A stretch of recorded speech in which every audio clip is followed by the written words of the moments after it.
வணக்கம் தோழர்களே. இன்று இன்பம் என்ற ஒரு சொல்லின் மூலம் சில செய்திகளை உங்களோடு நான் பகிர்ந்து கொள்ள ஆசைப்படுகிறேன். முதலில் கவிதை. இன்பம், இந்த ஒற்றை சொல்லை உச்சரிக்கையில் உதடுகள் சேரும் இன்பம். இந்த ஒற்றை சொல்லை உச்சரிக்கையில் உதடுகள் சேரும் இன்பம். வாழ்வின் மர்மம் இன்பம், வாழ்வின் தர்மம் இன்பம். கொள்ளை நிலவை கழிப்பதில் இன்பம், கொட்டும் மழையில் குளிப்பதில் இன்பம். தவணை முறையில் நனைகையில் எங்கோ திருட்டு துளிகள் தீண்டுவதில் இன்பம். எல்லாம் இன்பம், எல்லாம் இன்பம். மண்ணில் இன்பம், விண்ணில் இன்பம். மனது தெளிந்தால் மரணமும் இன்பம். உலகம் பிறந்தது, உலகம் பிறந்தது, இன்ப கோட்டை திறந்தே இருந்தது. சுயநலம் வந்தது, கோட்டை இழுத்து பூட்டப்பட்டது. பூட்டிய கோட்டையை திறக்க சாவி கொண்டு வந்தார்கள் சரித்திர புருஷர்கள். இயேசு ஒரு சாவி செய்தார், அன்பு. வள்ளுவன் ஒரு சாவி தந்தான், அறம். நபிகள் ஒரு சாவி செய்தார், சகோதரத்துவம். சங்கரர் ஒரு சாவி கண்டார், அத்வைதம். அண்ணல் காந்தி ஒரு சாவி செய்தார், அகிம்சை. பெரியார் ஒரு சாவி தந்தார், பகுத்தறிவு. காரல் மார்க்ஸ் ஒரு சாவி செய்தான், பொது உடைமை. சும்மா இருக்குமா சுயநலம், சும்மா இருக்குமா சுயநலம். ஈயம் பித்தளை பேரிச்சம்பழத்திற்கு அத்தனை சாவிகளையும் விற்றுவிட்டது, அத்தனை சாவிகளையும் விற்றுவிட்டது. அதோ விஞ்ஞான புகையில் மானுடம் தொலைகிறதே, விஞ்ஞான புகையில் மானுடம் தொலைகிறதே. பேராசை பெரும்பசிக்கு மனிதம் உணவாகிறதே.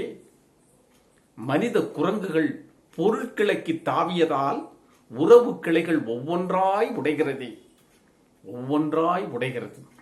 எல்லா உயிர்களும் இன்பத்திற்கு ஏங்குகிறது, எல்லா உயிர்களும் இன்பத்திற்கு ஏங்குகிறது. ஏ இன்ப வேட்டைக்காரர்களே, என்னோடு வாருங்கள். உங்களை இன்பமெனும் இருள் குகைக்குள் அகல் விளக்கின் துணையோடு அழைத்துச் செல்லுகிறேன், அகல் விளக்கின் துணையோடு அழைத்துச் செல்லுகிறேன். அதோ கண்ணடிக்கும் விண்மீன்கள், அதோ கண்ணடிக்கும் விண்மீன்கள். ஒரே ஒரு நிலாப்படம் மாட்ட இத்தனை ஆணிகள் அடித்தவன் எவன்? கவிதை எழுதுங்கள், கவிதை எழுதுங்கள். பிறர் கண்ணீர் துளிகள் மண்ணில் விழுமும் உங்கள் மடியில் ஏந்துங்கள். சின்ன குழந்தை மண்ணில் விழுந்தால் முழங்கால் முத்தமெனும் முதல் மருந்து இடுங்கள். நோயாளியின் உள்ளங்கை தொடுங்கள், சற்றே அழுத்தி அவர்தம் உள்ளம் தொடுங்கள். மானுக்குள் மணக்கும் கஸ்தூரியை போல் நமக்குள் இருப்பதே இன்பம், நமக்குள் இருப்பதே இன்பம். இதுதான் இந்த கவிதை நமக்கு சொல்ல வருவது. எது இன்பம் எங்கே இருக்கிறது, அதை எப்படி தேடுவது, எதிலிருந்து பெறுவது என்கின்ற கேள்விகளெல்லாம் ஒரே விடை.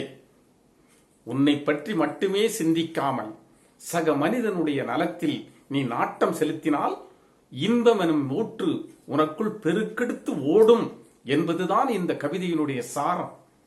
இந்த மனிதநேயமிக்க செயலுக்கு வலு சேர்ப்பதற்காக சில வார்த்தைகளை நான் சுயமாக சிந்தித்தேன்.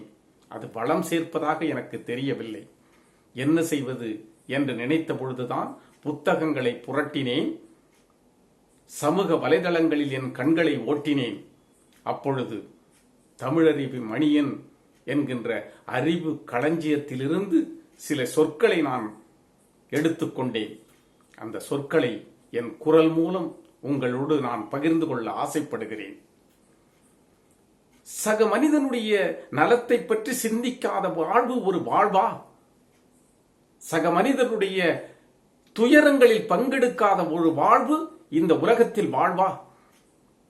ஒன்றை நீங்கள் புரிந்து கொள்ளுங்கள். விலங்கு வெளியே இருக்கிறது, மனிதன் நானாக இருக்கிறேன், இறைவன் வானத்திலே இருக்கிறான் என்ற புரிதலே தவறு. விலங்கு வெளியே இல்லை, எனக்குள் இருக்கிறது. மனிதனும் நானாக இருக்கிறேன், இறைவன் வானத்தில் இல்லை, இறைவனும் எனக்குள் இருக்கிறான். விலங்கும் நான், மனிதனும் நான், இறைவனும் நான். எப்பொழுது நான் விலங்காக இருக்கிறேன்? எப்பொழுது நான் மனிதனாக மாறுகிறேன்? எப்பொழுது நான் இறைவனாக போகிறேன்? இதுதான் கேள்வி. எதுவரையில் நான் விலங்காக இருக்கிறேன்? என்னை பற்றி மட்டுமே சிந்திப்பது, என்னுடைய சுகம், என்னுடைய வலி, என்னுடைய வேதனை, இப்படி சாகும் வரை என்னை பற்றி மட்டுமே நான் சிந்தித்துக் கொண்டிருக்கிற வரையில் நான் விலங்காகவே இந்த மண்ணில் வாழ்கிறேன். ஒன்றை தெரிந்து கொள்ள வேண்டும். இந்த உலகத்தில் விலங்குக்கும் பறவைக்கும் மற்ற உயிரினங்கள் எதுவாக இருந்தாலும் அவற்றிற்கு வாழ்வினுடைய லட்சியம் என்பது 3. ஒரு விலங்கின் வாழ்வின் லட்சியம் 3. ஒரு பறவையின் வாழ்வின் லட்சியம் 3.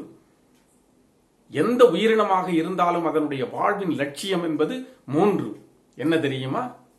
பசி எடுக்கும் பொழுது இரை தேடுவது, தாகம் எடுத்தால் தண்ணீர் தேடுவது, உடல் தினவெடுத்தால் துணை தேடுவது. இந்த 3ஐ தவிர எந்த விலங்குக்கும் எந்த பறவைக்கும் வேறு லட்சியம் என்பதோ வேறு நோக்கம் என்பதோ வாழ்வில் கிடையாது. ஒரு பறவை இன்னொரு பறவையை பற்றி சிந்திக்காது. ஒரு விலங்கு இன்னொரு விலங்குக்காக அழாது. நாமும் பசி எடுத்தால் உணவு உண்பது, தண்ணீர் தாகம் எடுத்தால் தண்ணீர் அருந்துவது, தினவெடுத்தால் துணையோடு இணைவது என்று இருந்தால் விலங்கும் நானும் ஒன்றுதான். இந்த உலகத்தில் ஆடு, மாடு, புலி, சிங்கம் இவையெல்லாம் விலங்குகள். இந்த விலங்குகளை விட நாம் மேன்மையானவர்கள் என்று நினைப்பதே தவறு. இவை அனைத்தும் நம்மை விட மேலானவை. எப்படி தெரியுமா? ஒரு புலியின் இயல்போடுதான் இருக்கும். ஒரு புலியால் சிங்கத்தின் இயல்பை பெற முடியாது. ஒரு சிங்கத்தால் சிறுநரியை போல் சந்திரம் காட்ட முடியாது. ஒரு நரியால் நாயை போல் நன்றி காட்ட தெரியாது. ஒரு நாயால் பாம்பை போல் படம் எடுக்க முடியாது. அந்தந்த விலங்கும் அதனதன் தன்மைக்கு ஏற்ப அதனதன் இயல்போடுதான் இயங்கும். ஆனால் இத்தனை விலங்குகளினுடைய இயல்பையும் ஒரு சேர பெற்ற ஒரு விலங்கு இந்த மண்ணிலே நடமாடுகிறது என்றால் அது மனித விலங்காகிய நாம் தான். ஒரு நேரத்தில் பாம்பாவேன், ஒரு நேரத்தில் நரியாவேன், ஒரு நேரத்தில் புலியாவேன், ஒரு நேரத்தில் நாயாவேன். நினைத்த நேரத்தில் நினைத்த வடிவத்தை எடுக்க முடியும் என்னால் இந்த மனத்தை வைத்துக் கொண்டு. எதுவரையில் நான் விலங்காக இருந்தேன்? 27 வயதில் எனக்கு திருமணம் நடந்தது. அதுவரையில் நான் நன்றாக படிக்க வேண்டும், நான் சம்பாதிக்க வேண்டும், இந்த உலகத்தில் இருக்கின்ற சுகங்கள் அத்தனையும் நான் அனுபவிக்க வேண்டும். எனக்கு காய்ச்சல் வந்தால் வலிக்கும். இன்னொருவனுடைய காய்ச்சல் எனக்கு வலியை தருமா? தராது. இப்படி விலங்காகவே வாழ்ந்து கொண்டிருந்த நான் திருமணம் என்ற பந்தத்தில் ஒரு பெண்ணினுடைய கரத்தை பிடித்த பொழுது என்னுடைய அன்பு வட்டம் கொஞ்சம் விரிய தொடங்கியது. அதுவரையில் எனக்காக மட்டுமே வாழ்ந்த நான் இப்பொழுது என் துணை என்ற மனைவியோடு வாழ விரும்புகிறேன். நேற்று வரை எனக்கு காய்ச்சல் வந்தால் வந்த வலி இப்பொழுது என் மனைவிக்கு ஒன்று என்றால் எனக்கும் வலிக்கிறது. நாங்கள் இருவரும் பெற்ற குழந்தைகளுக்கு ஒன்று என்றால் இதயம் வலிக்கிறது, துடிக்கிறது, தவிக்கிறது. விலங்கு என்ற நிலையிலிருந்து இப்பொழுது நான் மனிதனாக மாறத் தொடங்கிவிட்டேன். நாம் மனிதர்களாக வாழ்ந்து மனிதர்களாகவே மரித்து போகிறோம். எப்பொழுது இறைவனாக மாறுவது? இறைவன் என்றால் என்ன? இறைவன் என்றால் யார்? இறைவன் என்றால் மயில் மீது சவாரி செய்கின்ற முருகனா? பெருச்சாலியை வாகனமாக கொண்ட பிள்ளையாரா? கருடன் மீது பறந்து கொண்டே நமக்கு காட்சி தருகின்ற பெருமாளா? யார் இறைவன்? இறைமை என்றால் என்ன? இறைமை என்றால் தமிழில் முழுமை என்று பொருள். பிண்டமாக இந்த மண்ணிலே பிறந்த நான் முழுமையை நோக்கி பயணம் செய்வது எப்பொழுது? வைணவ தரிசனத்தில் ராமானுஜர் சொல்லுகிறார், மிக அழகாக சொல்லுகிறார். யார் வைணவன் தெரியுமா? அன்றாடம் நெற்றியிலே திருமண் பூசிக்கொள்பவன் வைணவன் இல்லை. தினந்தோறும் கோயிலுக்கு சென்று பெருமாளை வழிவிட்டு வருவன் வைணவன் இல்லை. மாதம் தவறாமல் அல்லது வருடம் தவறாமல் திருப்பதிக்கு சென்று தான் சேமித்து வைத்த ஒரு பணத்தின் ஒரு பகுதியை அங்கிருக்கின்ற உண்டியலிலே கொட்டிவிட்டு வருபவன் மனிதன் இல்லை. யார் இறைவன் தெரியுமா? யார் இறைவன் தெரியுமா?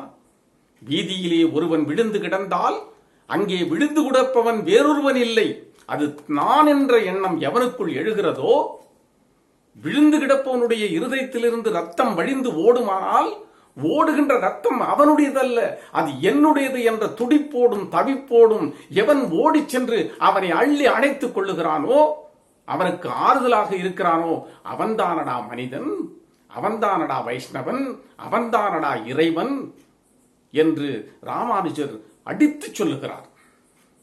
இந்த உலகத்தில் பிறந்ததனுடைய நோக்கம் என்ன? என் குடும்பம், என் மனைவி, என் பெண்டு, என் மக்கள், என் சொத்து, என் சுகம் என்றெல்லாம் சுயநலத்தோடு வாழ்வதல்ல, சக மனிதனுடைய துயரத்திலே பங்கு கொள்ள வேண்டும். அப்படி அடுத்த ஒரு மனிதனுக்கு நீ உதவி செய்துவிட்டு ஓடிப்போய் நீ உறங்குவதற்கு முன்பு நினைத்து பார்த்தால் இன்பம் எனும் ஊற்றல்லவா உன்னுடைய இருதயத்திலிருந்து வெளிக்கிளம்பு பீரிட்டு வரும். இதைத்தான் செய்ய வேண்டும். வறுமை வாட்டுகிறது, வறுமை வாட்டுகிறது. அடுத்த வேளை சோற்றுக்கு வழி இல்லை, மாற்று துணிக்கு கதி இல்லை. ஆங்கிலேய காவல்துறை தேடுகிறது. புதுச்சேரிக்கும் தமிழகத்திற்குமாக ஓடி ஓடி ஒளிந்து கொண்டிருக்கிறான். வாட்டுகின்ற வறுமை ஒருபுறம், தேடுகின்ற காவல்துறை ஒருபுறம். இத்தனை துன்பங்களுக்கும் நடுவிலே பாரதி சொல்லுகிறான், எத்தனை கோடி இன்பம் வைத்தாய் எங்கள் இறைவா, எத்தனை கோடி இன்பம் வைத்தாய். எந்த சூழ்நிலையில் சொல்லுகிறான்? எங்கிருந்து அவனுக்கு இன்பம் வந்தது? இந்த சூழ்நிலையில், இந்த மண்ணில் மக்கள் மாக்களாக அடிமைகளாக வாழ்ந்த காலத்தில் தீப்புரியாய் தன் பாடல்கள் மூலமாக அவருடைய சிந்தனையில் ஒரு தெளிவை ஏற்படுத்தி புரட்சிக்கு வித்திட்ட காரணத்தால் அந்த நினைவுகளில் மூழ்குகிறான் பாரதி. இன்பம் இன்பம் இன்பம், எத்தனை கோடி இன்பம் கொடுத்தாய் எங்கள் இறைவா என்று அவனால் பாட முடிந்தது என்றால் நாம் செய்யக்கூடாதா? கால வெள்ளத்தில் தோன்றிய சிந்தனையாளர்களும் தலைவர்களும் பேரறிஞர்களும் ஞானிகளும் சுயநலத்தை மறந்துவிட்டு தாங்கள் சிந்திய கண்ணீரிலல்லவா இந்த நந்தவனம் பூத்து கிடக்கிறது. அந்த நந்தவனத்திலே நடைபயிற்சி மேற்கொண்ட நாம் அந்த தலைவர்கள் காட்டிய வழியில் ஒரு துளியேனும் நாம் நடைபெற வேண்டாமா? பீடு நடை போட வேண்டாமா? எனவே அடுத்தவருடைய நலன் சார்ந்து நாம் சிந்திப்போம். அடுத்தவர்களுக்கு ஒரு துயர் என்றால் ஓடி உதவுவோம். பணம் சேர்ப்பது நாம் மட்டுமே வாழ்வதற்கு அல்ல. நம் கண் முன்னாலே அனாதைகளாய் அகதிகளாய் பல்வேறு விதமான துன்பங்களுக்கு ஆளாகின்ற அந்த சக மனிதனை ஓடி அணைத்து அவனுடைய வாழ்வில் கொஞ்சம் விளக்கேற்றுவதால் நம்முடைய இன்பம் எனும் பிரகாசமான விளக்கு நமக்குள்ளே மிக வெளிச்சம் காட்டும். அந்த இன்பத்தை அனுபவிப்போம். அடுத்தவருடைய நலனை சிந்திப்போம். அவருடைய முகத்தில் மலர்ச்சியை காண்போம். புன்னகை புரிய வைப்போம். இன்பத்தை நாம் அனுபவிப்போம், அவர்களுக்கும் கொடுப்போம்.